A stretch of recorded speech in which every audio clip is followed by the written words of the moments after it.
Last class में अपन ने बात की थी रिफ्रैक्टिव इंडेक्स के बारे में और रिफ्रैक्शन के बारे में। ठीक है, आज अपन बात करेंगे एग्जांपल्स ऑफ रिफ्रैक्शन के बारे में कि जो जो क्या क्या है, किन किन एग्जांपल्स से पता चल रहा है डेली लाइफ में कि रिफ्रैक्शन होता है या नहीं होता।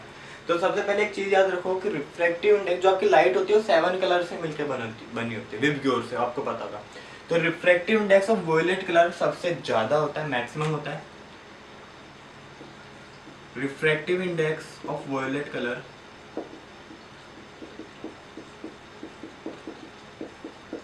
वो होता है मैक्सिमम, एंड रेड जो कलर होता है उसका रिफ्रैक्टिव इंडेक्स होता है मिनिमम। ये ध्यान रखना, ठीक है। आज अपन बात करेंगे एग्जांपल्स ऑफ रिफ्रैक्शन के बारे में। सबसे फर्स्ट है advance sunrise and delayed sunset. Advanced sunrise and delayed sunset. समझ लो एक बार, ये मान के चलो आपके अर्थ है,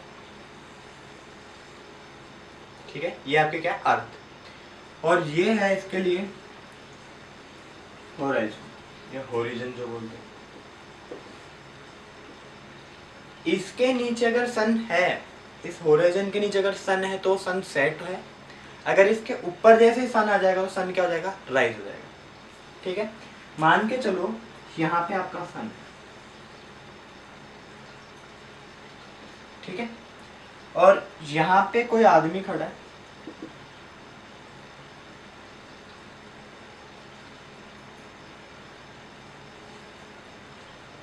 और ये देख रहा है, ठीक। इसके बारे में बात करें कि इसको सनसेट दिख रहा है या सनराइज दिख रहा है। अब यहाँ पे एटमॉस्फेयर की लेयर्स होंगी बहुत सारी, ऐसे एटमॉस्फेयर की लेयर्स होंगे आपके पास में बहुत सारे, ऐसे एटमॉस्फेयर बोल तो गैस की लेयर्स होंगे आपके पास में ऐसे। अब सन से रेज आएंगी और जैसे जो लेयर्स होती हैं वो डेंसर मीडियम ऐसे चेंज होती हैं। जैसे जो लेयर हैं उनका मीडियम चेंज होगा, जैसे मीडियम चेंज होगा तो क्या हो जाएगा, रिफ्रैक्शन हो जाएगा। तो मान के चलो सन से यहाँ से रेज निकली है, तो ये फर्स्ट लेयर पे मिली, बहुत सारी लेयर्स होंगी, है ना, ऐसे मत गिनना सर आपने तो 5 ही बनाई, 4 ही बनाई, तो बहुत सारी रेज होंगी और यहाँ से मल्टीपल टाइम क्या होगा, इसका रिफ्रैक्शन होगा।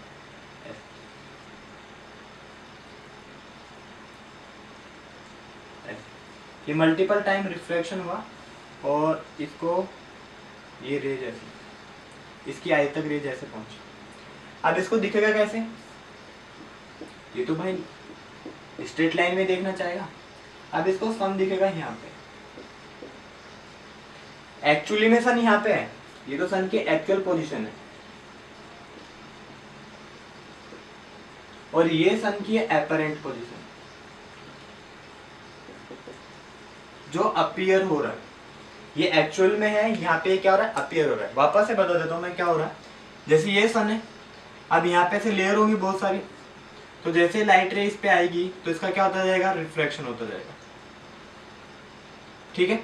और जब रिफ्लेक्शन के बाद हम देखेंगे तो सन अपीयर होगा एट एपरेंट पोजीशन, जो कि होगा होराइजन से ऊपर, अबव द होराइजन, और सन राइज हुआ नहीं है अभी, लेकिन कैसा दिख रहा है, राइज होता हुआ दिख रहा है। तो एटमॉस्फेरिक रिफ्रैक्शन की वजह से सनराइज कैसा होता है, एडवांस होता है। ऐसे में अगर सनसेट के बारे में बात करूं तो मान के चलो यहाँ पे सन हो गया सेट, यहाँ पे सन क्या हो गया आपका, सेट हो गया। फिर वही वापस से लेयर्स है एटमॉस्फेयर की, है ना, तो जैसे एटमॉस्फेयर की लेयर्स है इनसे क्या होगा, मल्टीपल टाइम रिफ्लेक्शन होगा, और इसको सन दिखेगा यहाँ पे दिख रहा है इसको सन। ये सन सेट की पोजीशन है, सन सेट वाली पोजीशन है, ये सनराइज वाली पोजीशन।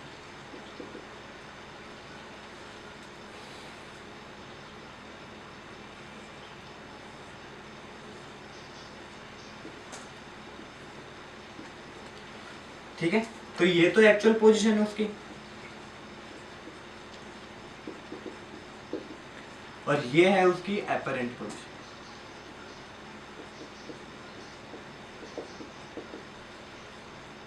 ठीक है ना। तो हुआ क्या कि जैसे ही एटमॉस्फेयर की लेयर्स होती हैं उनकी डेंसिटी अलग अलग होती है, जैसे ही सनलाइट एक लेयर से दूसरे लेयर में जाएगी तो ड्यू टू डेंसिटी डिफरेंस उसका क्या हो जाएगा, रिफ्रैक्शन हो जाएगा। और जब मल्टीपल टाइम्स उसका रिफ्रैक्शन होगा तो सन की जो पोजीशन वो आपको क्या दिखेगी, अलग दिखेगी, जिसको अपन बोलते हैं एपरेंट पोजीशन बोलते हैं। इस वजह से एडवांस सनराइज होता है, डिलेड क्या होता है, सनसेट। मतलब सनराइज हुआ नहीं है, होने वाला है, उससे पहले आपको सन दिखने लग जाता है। ऐसे सनसेट हो चुका है लेकिन उससे पहले आपको सन अपीयर दिखेगा, ऊपर दिखेगा, तो उसको बोलते हैं अपन डिलेड सनसेट। इसकी वजह से मॉर्निंग में 2 मिनट्स टाइम बढ़ जाता है और इवनिंग में भी 2 मिनट्स बढ़ जाता है। तो चेंज इन डे ड्यूरेशन कितना हो जाता है total, change in day duration वो होता है टोटल 4 मिनट का ड्यूरेशन क्या हो जाता है आपका, चेंज हो जाता है। ठीक है ना। 2 मिनट सुबह के बढ़ जाते हैं, 2 मिनट बढ़ जाते हैं शाम के। आई बात समझ में, डायग्राम समझ में आया क्या कहना चाह रहे हैं। ठीक है, देखो हुआ क्या कि आपके पास में एटमॉस्फेयर की लेयर्स हैं जिनकी डेंसिटी क्या है, अलग अलग है। अब जब डेंसिटी डिफरेंट है तो उनका क्या होगा, रिफ्रैक्शन होगा लाइट रे का।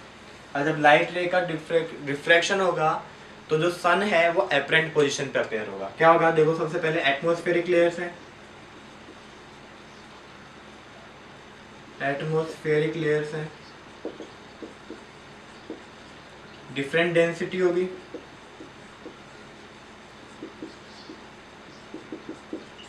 जैसे डिफरेंट डेंसिटी होगी तो डिफरेंट स्पीड होगी लाइट की।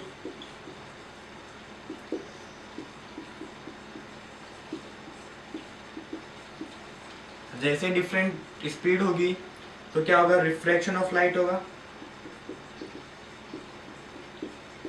अब एक बार तो रिफ्रैक्शन हो नहीं रहा, बहुत बार रिफ्रैक्शन हो रहा है, तो यहाँ पे क्या होगा, मल्टीपल रिफ्रैक्शन होगा।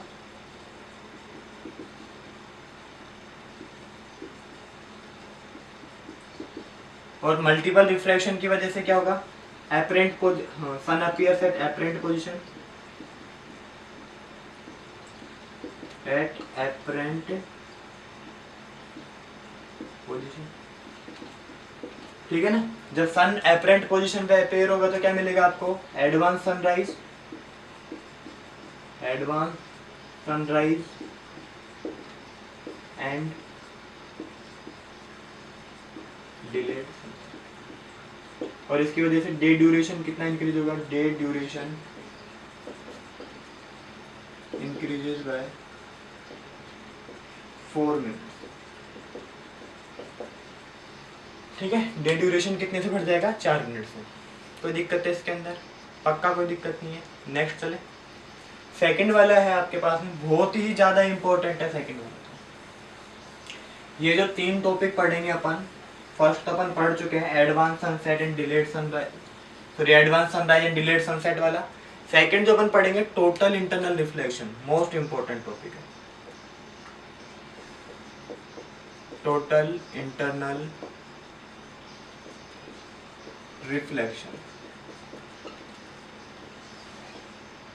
Total internal reflection.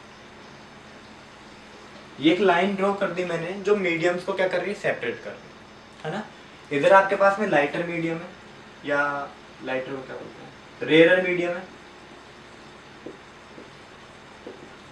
इधर डेंसर मीडियम है।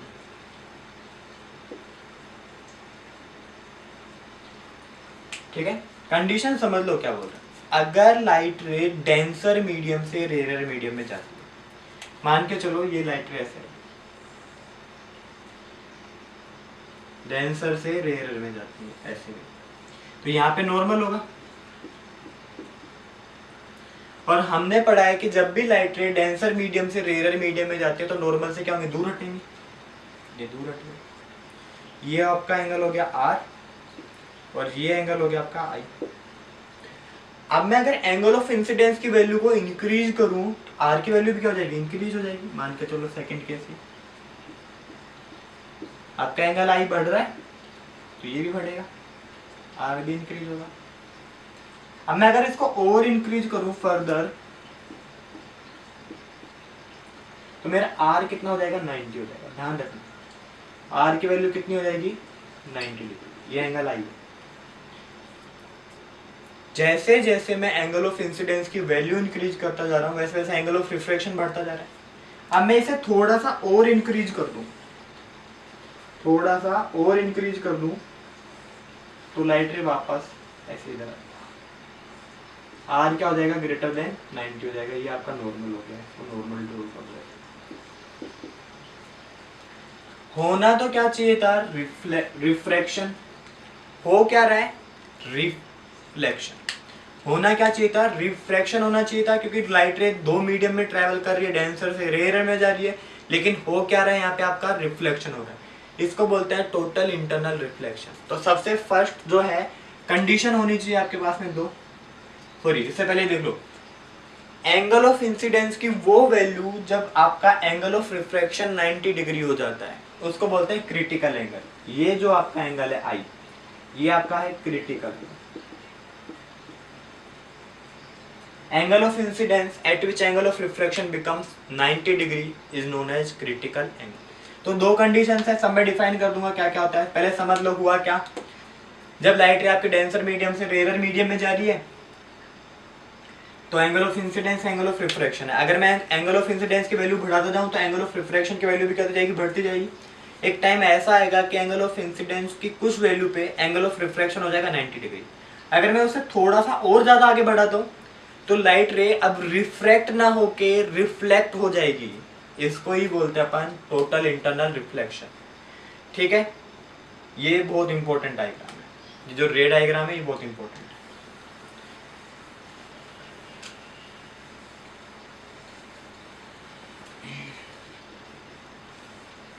तो डेफिनेशन क्या हो जाएगी, व्हेन लाइट रे travelling from denser medium to rarer medium, denser medium to rarer medium, rarer medium at an angle of incidence more than critical angle,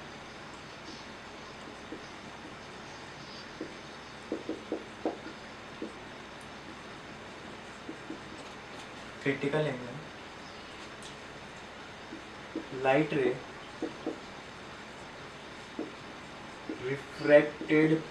refract back into same medium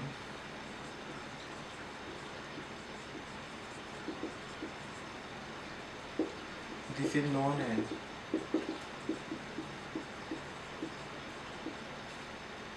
total internal reflection।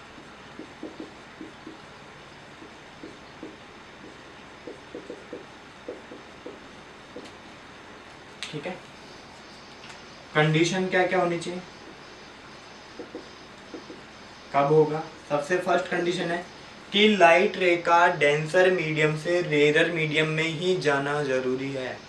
ऐसा नहीं होगा कि आप rare से denser में आ रहे हो और आपका टोटल इंटरनल रिफ्लेक्शन हो जाए। लाइट रे must travel from denser medium to rarer medium, denser medium to the rarer medium। पहली कंडीशन तो ये। दूसरी कंडीशन एंगल ऑफ इंसिडेंस की वैल्यू क्रिटिकल एंगल से ज्यादा होनी चाहिए। Angle of incidence must be greater than critical angle। ठीक है, इसमें कोई दिक्कत है, देखो एक बार। ठीक है, अब एक डेफिनेशन हो रहा है कि क्रिटिकल एंगल क्या होता है।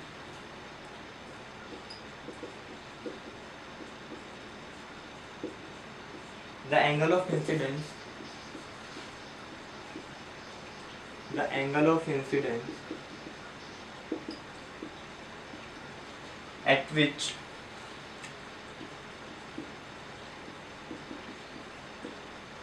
angle of refraction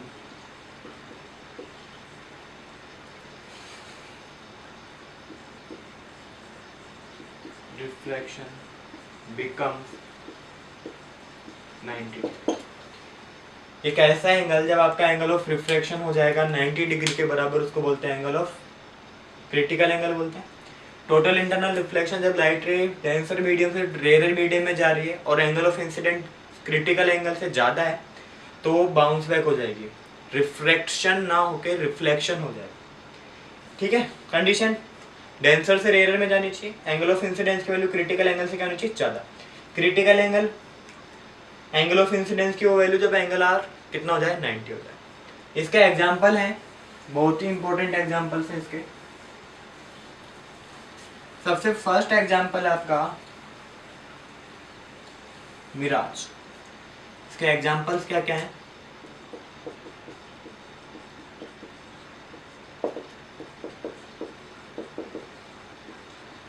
Miraj. Second आपके पास में optical fibre,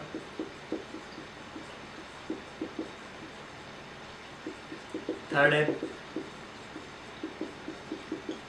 billions of diamond. देखो मिराज क्या होता है, गर्मियों के टाइम पे जब आप हाईवे पे ड्राइव वगैरह कर रहे होते हो तो आपको ऐसा लगता है कि आगे कुछ डिस्टेंस पे वाटर है, पानी है ना। रोड के ऊपर क्या दिखता है आपको, ऐसा फील होता है कि पानी होता नहीं है हकीकत में, तो ऐसा क्या फील होता है कि पानी है। क्यों, क्योंकि गर्मियों के टाइम में होता क्या है कि जो हीट होती है वो निकलती है, तो नीचे की लेयर्स तो हो जाती है एयर की, रेयर मीडियम की तरह बिहेव करती है, जो अपर लेयर्स है वो बिहेव करती है एज ए डेंसर मीडियम। तो जो सनलाइट है उसका टोटल इंटरनल रिफ्लेक्शन होता है और जो ऑब्जेक्ट्स होते हैं, ट्री वगैरह होते हैं, उनकी इमेज दिखाई देती है और वो इमेज की वजह से आपको ऐसा फील होता है कि रोड के ऊपर क्या, पानी। ऐसे ऑप्टिकल फाइबर, आजकल तो ऑप्टिकल फाइबर चल रहे हैं, तो ऑप्टिकल फाइबर में क्या होता है, लाइट रे को या जो भी आपका सिग्नल होता है, मैसेज, उसको एंगल ऑफ जो आपका क्रिटिकल एंगल है उससे ज़्यादा पे डालते हैं और उसका मल्टीपल टाइम ऐसे रिफ्लेक्शन होता है, रिफ्लेक्शन होता रहता है। ठीक है, तो जितनी ज़्यादा टाइम उसका रिफ्लेक्शन होगा उतनी ज़्यादा क्या मिलेगी आपको, स्पीड मिलती है। थर्ड है ब्रिलियंस ऑफ डायमंड। जो डायमंड होते हैं वो रिफ्रैक्ट करते हैं लाइट को, जब एक बार लाइट उनके अंदर चली जाती है तो बार बार उसका रिफ्लेक्शन होता रहता है, बाहर ही नहीं निकलने देता है। ठीक है, तो वो ज़्यादा चमकते हैं, इसलिए डायमंड की वैल्यू होती है। डायमंड के लिए मैंने रिफ्रैक्टिव इंडेक्स बताया था 2.4। तो आपसे कुछ नहीं पूछेगा कि मिराज का एक्सप्लेन करो या ऑप्टिकल फाइबर का एक्सप्लेन करो या ब्रिलियंस ऑफ डायमंड का एक्सप्लेन करो, कुछ नहीं, सिर्फ बताने के लिए कि एग्जाम्पल है। ठीक है, थर्ड वाला जो है टॉपिक इसका वो है आपके पास में डिस्पर्जन ऑफ लाइट। क्या आपके पास में dispersion of light.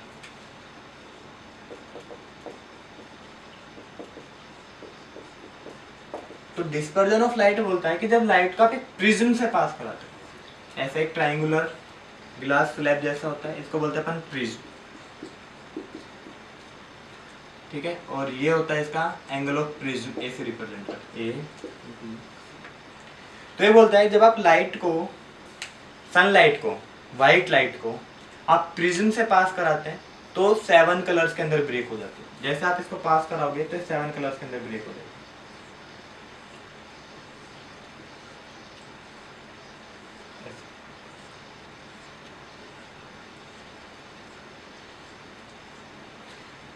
Dispersion of light को क्या बोलते हैं, when white light is pass through a prism it dispersed into 7 colours. ये कौन सी लाइट आपके पास में, व्हाइट लाइट है। तो यहाँ पे डेफिनेशन लिख देता हूँ, व्हेन व्हाइट लाइट, या व्हाइट लाइट को मैं बोल सकता हूँ सनलाइट बोल सकता हूँ,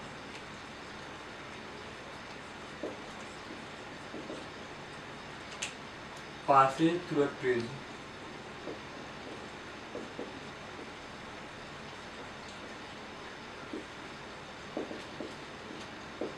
it dispersed into its constituent color.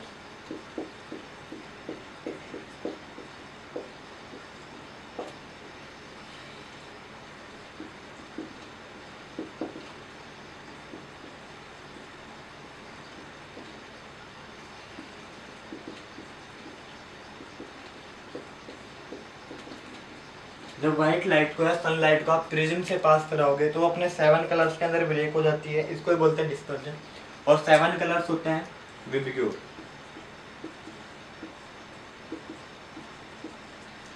V for violet, I for indigo, B for blue, G for green, Y for yellow,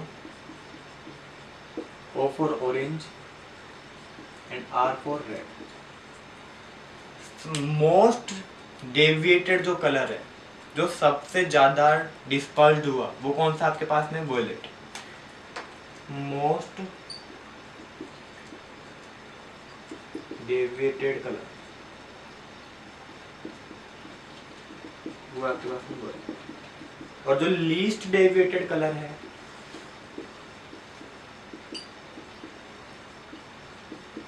वो आपके पास में क्या है? रेड। ठीक है।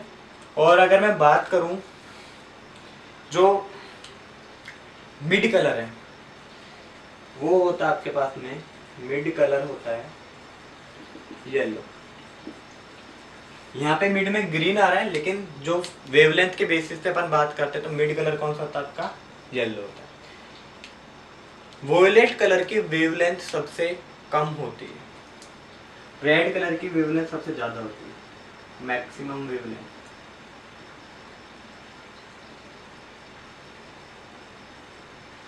Least wavelength.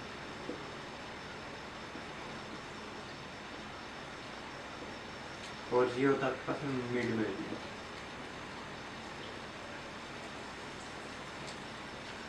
ठीक है, मिड वेवलेंथ। ये थोड़ी सी कॉम्प्लिकेटेड टाइप सी बातें हैं, पर कुछ ज़्यादा टफ नहीं है। जो आपकी फिर वेवलेंथ की जो रेंज होती है वो होती है 3900 एंगस्ट्रॉम से लेके 7800 एंगस्ट्रॉम।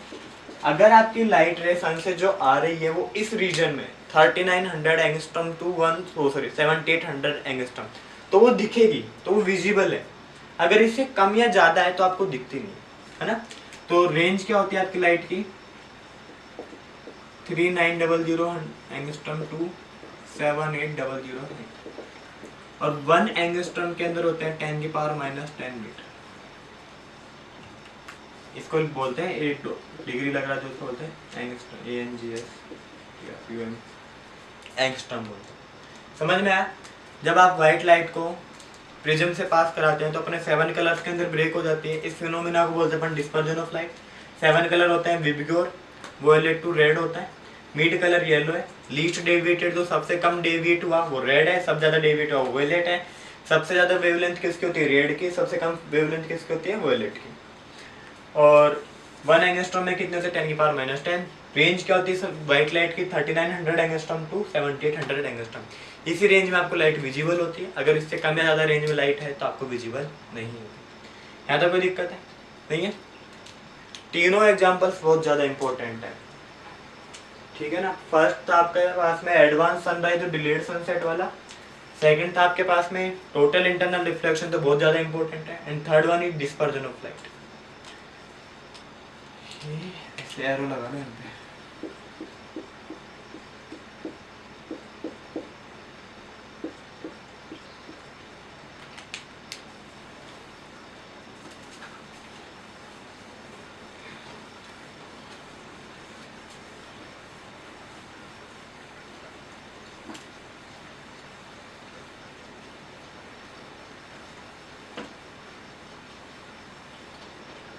ठीक है, आज अपन अब बात करेंगे लेंस के बारे में। और लेंस कौन सा आपके पास में? Spherical lens. जैसे मिरर के बारे में बात की थी वैसे। अब लेंस दो टाइप के होते हैं, या तो कन्वर्जिंग होगा या तो कन्वर्जिंग लेंस होंगे, या आपके पास होंगे diverging lens. Diverging lens. Converging lens सारी की सारी लाइट रेज के पॉइंट पे फोकस करते हैं। कन्वर्जिंग लेंस क्या होते हैं? Focus all light rays at a point, ठीक है। और डाइवर्जिंग लेंस क्या करते हैं? Disperse light rays in all direction. जो कॉन्वेक्स लेंस होते हैं वो होते हैं आपके पास में कन्वर्जिंग, और जो कॉनकेव लेंस होते हैं वो होता है आपके पास में डायरेक्ट। मिरर में जस्ट इसका उल्टा होता है। मिरर में जो कॉनकेव मिरर होता है वो होता है कन्वर्जिंग, और जो कॉन्वेक्स मिरर होता है वो कहता है आपका डाइवर्जिंग होता है। कॉन्वेक्स लेंस शेप में ऐसे होता है, ऐसे दिखते हैं, और कॉन्वेक्स लेंस ऐसे, ठीक है। मान के चलो आपके पास में एक स्पेयर है, दूसरा स्पेयर आपके पास में, अगर मैं ये वाला हिस्सा काट लूँ, ये वाला हिस्सा, तो आपको क्या कौन सा लेंस मिलेगा? कॉन्वेक्स लेंस मिलेगा। अगर मेरे पास में दो स्पेयर है, अगर एक दूसरे के पास रखे, मैं इनको ऐसे ज्वाइन कर दूँ, तो ये जो लेंस मिलेगा ये कौन सा मिलेगा आपको? कॉनकेव लेंस, ठीक है। कोई दिक्कत है यहाँ तक? पक्का नहीं? चलो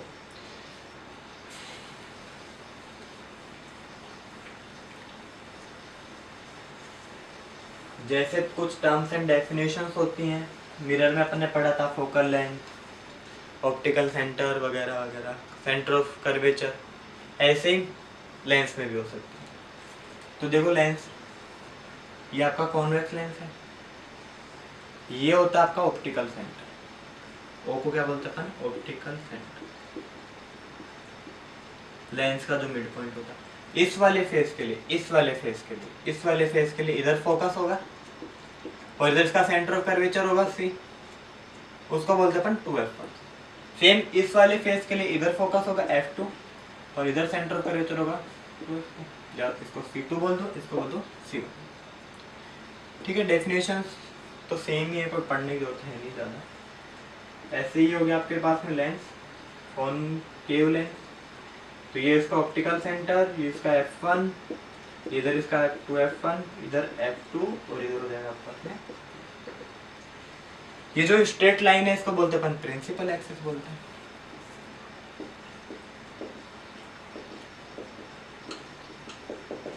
डेफिनेशन इसकी नहीं आती, मिरर की जनरली आ सकते हैं, इसकी नहीं पूछता कभी भी एग्जाम में, तो पढ़ने की जरूरत भी नहीं है। अगर ऐसे पूछ भी ले तो बता सकते हो ना, फोकस क्या है, 2f1 क्या है, c1 क्या है, सेंटर ऑफ कर्वेचर, कि जो आपका स्पेरिकल लेंस है, जो आपका कॉन्वेक्स लेंस है, दो स्पेयर से कटा होगा, तो स्पेयर फर्स्ट का जो सेंटर है उसको बोलते हैं अपन सेंटर ऑफ कर्वेचर c1, और ऑप्टिकल सेंटर से इसके बीच की डिस्टेंस रेडियस ऑफ कर्वेचर के बराबर होती है f, और r अपन ने 2f के बराबर पढ़ा था, तो इसको 2f1 लिख दिया।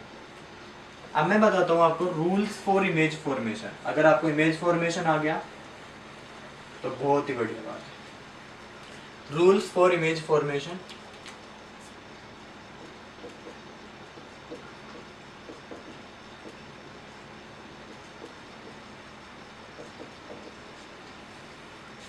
ये आपका है पास में है कॉन्वेक्स लेंस, और इधर है मेरे पास में concave.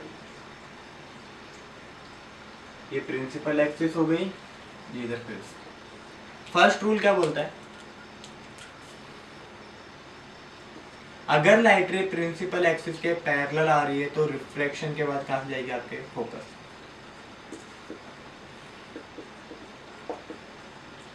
Incident ray parallel to the principal axis, then reflected rays passes through focus.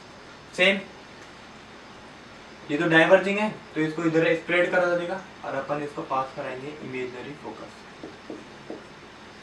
तो फर्स्ट रूल क्या है? इंसिडेंट रे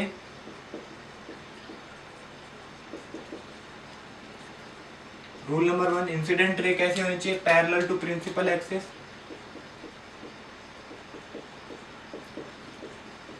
प्रिंसिपल एक्सिस, और रिफ्लेक्टेड रे कहाँ जाएगी आपके पास में? From focus. कहाँ से पास हो गया? आपके फोकस से पास होगी। सेकंड रूल क्या बोलता है कि अगर अपन इंसिडेंट रे को पास कराएं फोकस से,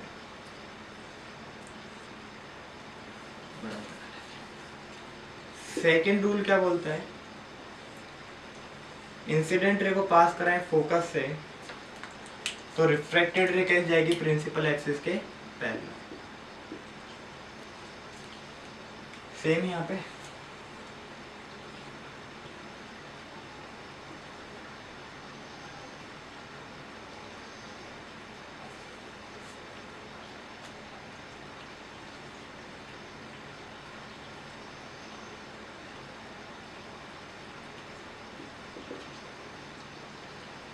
ये आपके इंसिडेंट रे, ये रिफ्लेक्टेड रे।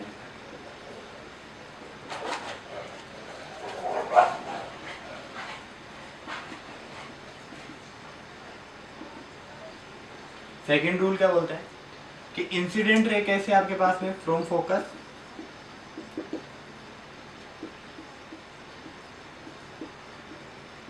तो आपकी रिफ्लेक्टेड रे कहां से पास होगी, पैरेलल टू प्रिंसिपल एक्सिस।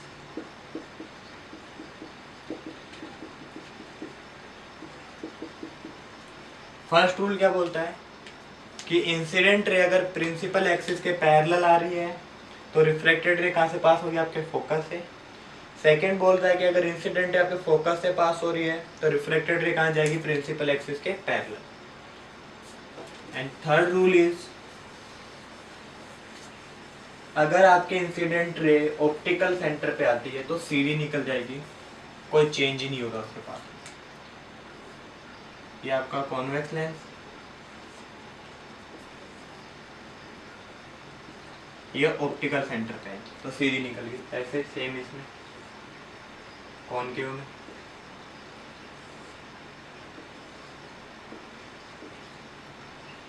इधर F2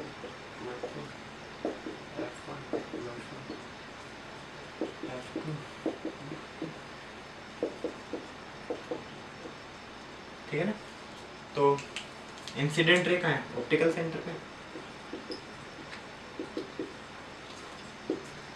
eight optical centre.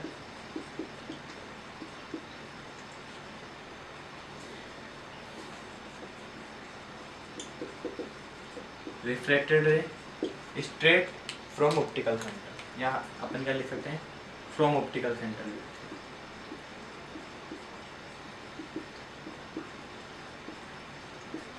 No reflection. Image formation के लिए दो रे चाहिए होंगी आपको।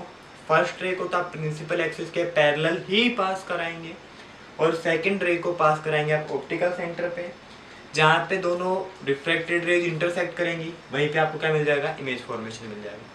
कॉन्वेक्स लेंस से जितनी भी इमेजेस बनती हैं कॉन्वेक्स लेंस से, वो बनती हैं रियल एंड इन्वर्टेड, और उससे बनेंगी कॉनकेव से बनेंगी virtual and erect. Convex lens में इमेज का साइज बढ़ता जाता है और उसमें इमेज का साइज क्या रहेगा, छोटा रहेगा। स्मॉलर इमेज बनेगी, इसमें लार्जर इमेज बनेगी। तो इमेज फॉर्मेशन के कहाँ पे क्या क्या केस हो सकते हैं वो अपन बात कर लेते हैं एक बार। देखो पहले कॉन्वेक्स लेंस से इमेज फॉर्मेशन, या आप खुद से ट्राई करना एक बार करके।